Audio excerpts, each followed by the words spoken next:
The Third Reich refers to Germany under Nazi rule from 1933 to 1945, a period that dramatically reshaped the course of world history and left a lasting scar on humanity.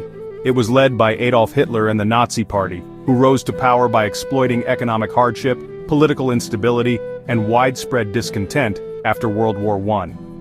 The Nazis called their regime the Third Reich to link themselves to Germany's imperial past and legitimize their rule, claiming to be the rightful successors of previous German empires. This era began with promises of national revival, economic recovery, and restored pride, but ended in devastation for Germany and much of Europe, leaving cities in ruins and millions displaced. Hitler ruled as an absolute dictator, and the Nazi Party controlled every aspect of life: government, military, schools, and media. Dissent was crushed, and loyalty to the regime was demanded from all citizens. Propaganda and fear silenced opposition, while the swastika became the symbol of the nation. The regime manipulated information to maintain its grip on power and shape public opinion. The Third Reich's legacy is one of war, destruction, and the Holocaust, the systematic murder of 6 million Jews and millions of others, including Roma, disabled people, and political opponents. Understanding this period reveals how a modern nation can descend into dictatorship and atrocity, and how ordinary people can be swept up in a tide of hatred and violence. It's a stark warning about the dangers of unchecked power, hatred, and extreme nationalism, showing how prejudice and propaganda can lead to unimaginable suffering. Studying the Third Reich reminds us of our responsibility to defend human rights and resist intolerance, so that such horrors are never repeated. By examining this dark chapter, we learn vital lessons for our own time, about the importance of vigilance, empathy, and standing up against injustice wherever it appears. After World War I, Germany was plunged into chaos, defeated, humiliated, and struggling to adapt to a new form of government under the fragile Weimar Republic. The old imperial order had collapsed, leaving a power vacuum and a society searching for stability. The Treaty of Versailles forced Germany to accept full blame for the war, pay massive reparations, and give up significant territory. These harsh terms shocked the German people and left the nation feeling isolated and betrayed by the international community. Many Germans saw the treaty as a national humiliation, a deliberate attempt to keep them weak and powerless. Protests erupted, and resentment simmered beneath the surface of daily life. Economic disaster soon followed. Hyperinflation wiped out life savings, and people needed wheelbarrows of cash just to buy a loaf of bread. The middle class, once stable, was devastated almost overnight. Though the economy stabilized briefly with foreign loans and reforms, the scars of collapse and humiliation ran deep. Many families never recovered from the shock, and trust in the government was badly shaken. Political instability and economic hardship fueled anger and desperation. Unemployment soared, and street violence between rival political groups became common. Many Germans longed for a strong leader to restore pride and order, someone who could bring back a sense of national purpose and unity. Extremist parties on both the left and right gained support by promising simple solutions to complex problems. The political center grew weaker as radical voices grew louder. The Nazi Party, led by Adolf Hitler, exploited these fears and frustrations, offering scapegoats and the promise of national revival. Hitler blamed Jews, communists, and the Weimar leaders for Germany's problems, using propaganda to spread his message of hate and division. The stage was set for radical change. The fragile democracy of the Weimar Republic was under constant threat from all sides. In this climate of fear and uncertainty, the Nazis' message of national revival and scapegoating found a receptive audience among millions desperate for hope. The seeds of dictatorship were sown in the soil of crisis and resentment as democracy faltered and extremism flourished. The rise of the Nazis was not inevitable, but it became possible in a nation desperate for hope, stability, and a return to greatness. Hitler was a charismatic and electrifying speaker, captivating audiences with his passionate rhetoric and dramatic gestures. He promised to restore Germany's greatness, vowing to bring back national pride and economic stability after years of humiliation. Hitler blamed Jews, communists, and the Weimar government for the nation's woes, using propaganda to spread hatred and fear. The Great Depression hit Germany hard, deepening suffering and desperation for millions of ordinary citizens. Moderate parties seemed powerless to help, and support for extremists like the Nazis soared as people searched for hope. By 1932, the Nazis were the largest party in parliament, though they still lacked a true majority to govern alone. In January 1933, President Hindenburg appointed Hitler as chancellor, believing he could be controlled by conservative elites. This was a fatal mistake.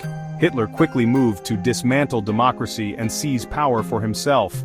After the Reichstag fire, Hitler blamed communists and passed emergency laws suspending civil liberties and silencing dissent. The Nazis arrested political opponents, filling prisons and concentration camps with anyone who dared resist. They banned all other parties, crushing political opposition and eliminating free speech. Within months, Germany became a one-party dictatorship, ruled by fear and propaganda. When Hindenburg died in 1934, Hitler merged the roles of president and chancellor, declaring himself Führer and absolute leader. Hitler's rise from politician to dictator was swift, ruthless, and marked by violence and intimidation. The Weimar Republic was destroyed, and democracy vanished almost overnight. The Nazi regime now had total control over Germany, enforcing strict obedience and crushing all opposition. The world would soon feel the devastating consequences of Hitler's dictatorship. Life in Nazi Germany meant total control. Every organization from youth groups to charities was forced to follow Nazi ideology. The concept of Gleichschaltung ensured conformity and crushed dissent. Joseph Goebbels, Minister of Propaganda, controlled all media, newspapers, radio and film, to spread Nazi messages.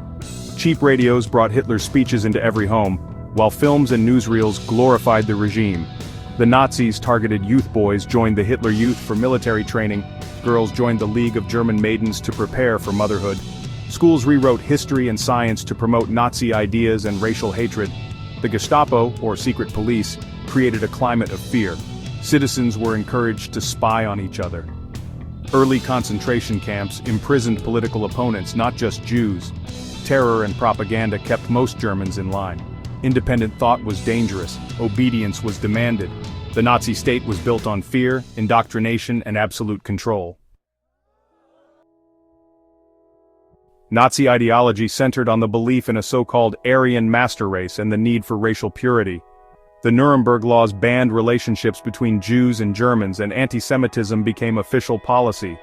Jews were scapegoated for Germany's problems and relentlessly dehumanized. Hitler's vision included Lebensraum, expanding eastward to seize land and resources, especially in Poland and the Soviet Union. The plan called for conquering territory, removing or enslaving local populations, and settling Germans in their place.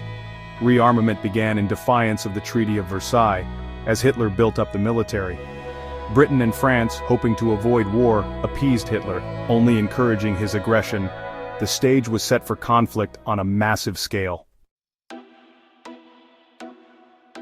In 1939, Hitler invaded Poland, unleashing World War II. Britain and France declared war, but German blitzkrieg tactics, fast-moving tanks and air power, overwhelmed defenses. Nazi forces quickly conquered Denmark, Norway, the Netherlands, Belgium, and France. The British barely escaped at Dunkirk. France surrendered in weeks.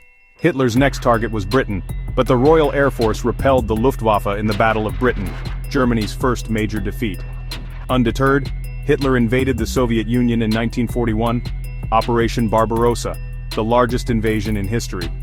Initial German advances were rapid, but the vast distances and Russian winter slowed them. The war became a brutal struggle on the Eastern Front. Hitler's quest for living space and resources drove the conflict ever deeper. The tide of war would soon turn against Germany. The world was now engulfed in total war. The Third Reich's ambitions had unleashed unprecedented destruction. The turning point came at Stalingrad, where the German army was surrounded and destroyed by the Soviets. From then on, the Red Army pushed relentlessly westward. Meanwhile, the Western Allies, now including the United States, opened new fronts in North Africa and Italy. The ultimate goal: liberate Western Europe. On June 6, 1944, D-Day, the Allies launched the largest amphibious invasion in history, landing in Normandy. Despite fierce resistance, they established a foothold and began liberating France. Germany was caught between the Soviets in the east and the Allies in the west. By early 1945, the Third Reich was collapsing. Cities bombed, armies exhausted, and resources depleted. Hitler's last gamble, the Battle of the Bulge, failed to stop the Allied advance. The promise of a 1,000-year Reich was crumbling after just 12 years. The German people faced devastation and defeat. The end was near for Nazi Germany. The world braced for the final reckoning. The Holocaust was the Nazis' systematic genocide of 6 million Jews and millions of others. Persecution began with discriminatory laws and escalated to violence, ghettos, and mass shootings. The final solution formalized the plan for extermination. Death camps like Auschwitz became factories of murder. Jews from across Europe were deported, most killed upon arrival. The Nazis also targeted Roma, Slavs, disabled people, and others they deemed undesirable. The scale and cruelty of the Holocaust are almost unimaginable. Allied soldiers liberated the camps, revealing the full horror to the world. The Holocaust stands as a warning of the consequences of hatred and unchecked power. Remembering these crimes is essential to prevent their repetition. By spring 1945, Allied armies closed in on Berlin. The Soviets launched a final assault. Hitler, trapped in his bunker, committed suicide. With Hitler dead, Germany surrendered in May 1945. VE Day marked the end of the war in Europe. Germany lay in ruins, divided among the Allies. The world confronted the full extent of Nazi crimes as concentration camps were liberated. The Nuremberg trials held Nazi leaders accountable for war crimes and crimes against humanity. These trials established the principle that individuals are responsible for their actions, even in war. The defeat of the Third Reich was a turning point for justice and human rights. The world began the long process of rebuilding from the ashes. The lessons of the Third Reich remain urgent reminders of the need to defend democracy and human dignity.